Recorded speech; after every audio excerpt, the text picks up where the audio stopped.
Oke, lanjut dengan cerita saya sembari kita ngerajut. Jadi selama 1,5 tahun ya, karena kan saya kerja di dokter gigi 1,5 tahun sampai semester 3. Terus lanjut dengan saya jualan ya. Jadi ya selama jualan ya gitu, tetap sama aja. Saya nggak sibuk dengan jualan saya, bukannya tidur lagi sekarang jadinya. Jadi terbalik ya. Jadi saya sibuk dengan bisnis saya ya.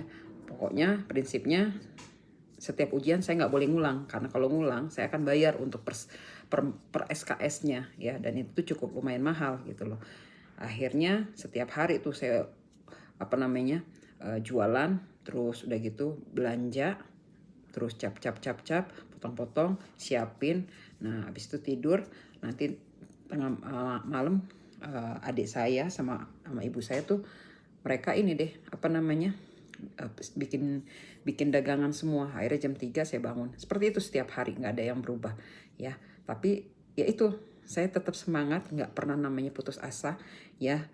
Saya tetap gembira, tetap ceria, walaupun memang jalannya agak cukup berat ya, tapi saya menjalani itu semua dengan rasa bahagia, terus percaya kalau Tuhan itu akan memberkati semuanya dan mencukupkan semuanya. Akhirnya puji Tuhan, pas sudah mau masuk ke ujian terakhir itu, saya dapat kasus tuberkulosis ya, di pasiennya itu di unit Fransiskus ya. Jadi saya udah nggak bisa jualan lagi karena saya harus konsen untuk membuat makalah ujian akhir ya. Patoplodiagram semuanya harus siapin tuh ya. Jadi kami berenam kumpul di rumahnya Danar yang dekat hutan kayu. Kami nginep di sana. Kebetulan orang tuanya tinggalnya di Bekasi ya, dan orang tuanya itu satpam di Rumah Sakit Karolus. Jadi kami nginep di sana berenam. Jadi besok misalnya yang ujian siapa, kita siapin makanan mereka.